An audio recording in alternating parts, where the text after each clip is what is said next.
Hi everyone, I'm going to be reading Chapter 8 of Gangsta Granny. Chapter 8. A Small Wig in a Jar.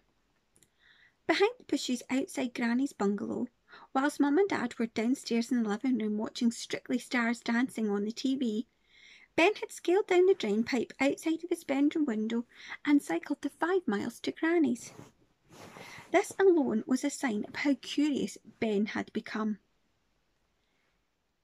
He didn't like cycling. His parents were always encouraging him to get more exercise. They told him being fit was absolutely necessary if he wanted to be a professional dancer. But since it didn't make much difference when you were lying under a sink screwing in a new length of copper piping, Ben had never willingly taken any exercise. Until now. If Granny was really going out for the first time in 20 years, Ben had to know where. It might just hold the key to how she came to have a ton of diamonds in her biscuit tin. So he huffed and he puffed along the canal towpath on his chunky old bike until he came to Grey Close.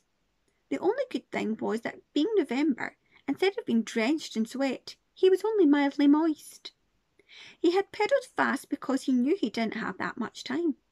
Strictly Stars Dancing seemed to go on for hours, days even, but it had taken Ben half an hour to cycle over to Granny's, and as soon as the show would be over, Mum would be calling him downstairs for his tea.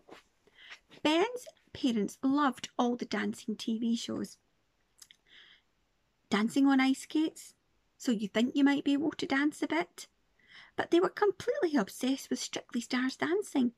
They had recorded every single episode, and an unrivalled collection of Strictly memorabilia in the house, including a lime green thong once worn by Flavio Flavoli, framed with a photograph of him wearing it, a Strictly Stars Dancing real fake leather bookmark, some athlete's foot powder signed by Flavio's professional dance partner, the Australian beauty Eva Buns, his and hers official Strictly Stars Dancing leg warmers, a CD of songs nearly used on the show, a small wig in a jar that had been worn by presenter Dick Doddery, a life-size cardboard cutout of Flavio Flavoli that had some of Mum's lipstick smudged around the mouth, some earwax in a jar that belonged to a celebrity contestant, the politician Dame Rachel Predigious MP,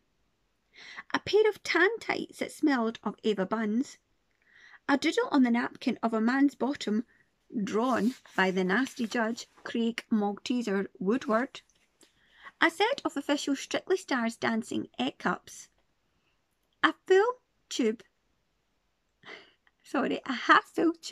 of Ragex used by Flavio Flavoli, a Craig Malteser Woodward posable action figure, a Hawaiian hot pizza crust that had been left by Flavio, complete with a signed letter of authenticity by Eva Buns. It was Saturday, so after the show had finished, the family were going to be having cheesy beans and sausage. Neither Mum or Dad could cook, but all the ready meals Ben's mum took out the freezer, pricked with a fork and placed in the microwave for 3 minutes. This was his favourite. Ben was hungry. He didn't want to miss it, which meant he needed to get back from Granny's house quickly.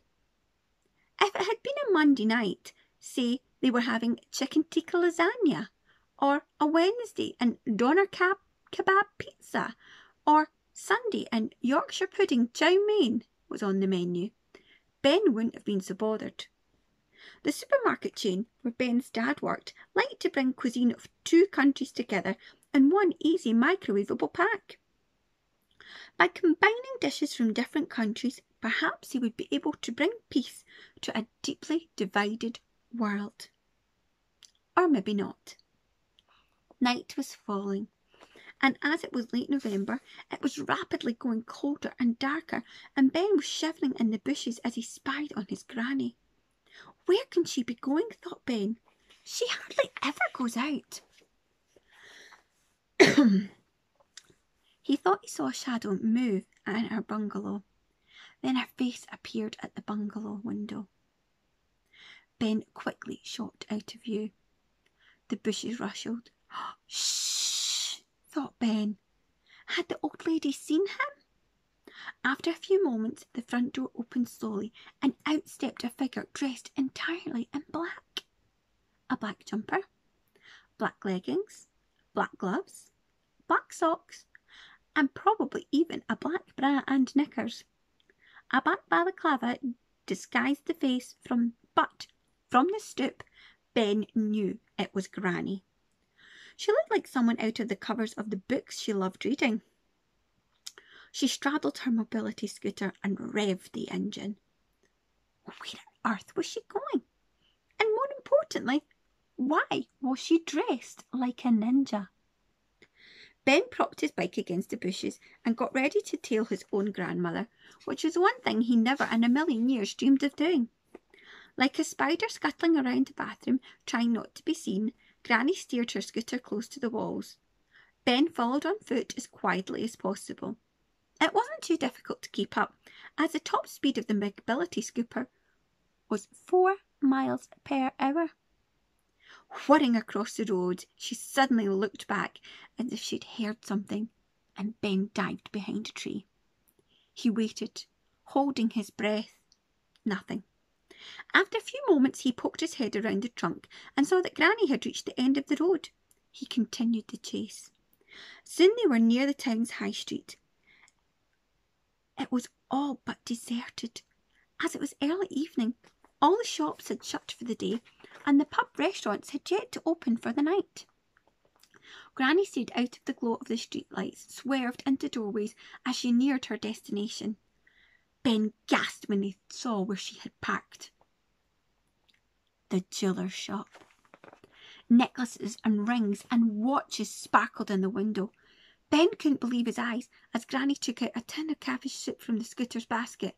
She glanced around theatrically and then pulled back her arms in readiness to smash the tin through the jeweller's shop window. "No!" shouted Ben. Granny dropped the tin. It crashed to the ground and the cabbage soup oozed on the pavement. "Ben!" hissed Granny. "What are you doing here?" Here is a picture of Granny. You can see her dressed as a ninja. And that is a jeweller's shop. And there's Granny's mobility scooter. I wonder what's going to happen next. That's the end of the chapter. I hope you enjoyed listening to the story, and more chapters will be coming soon.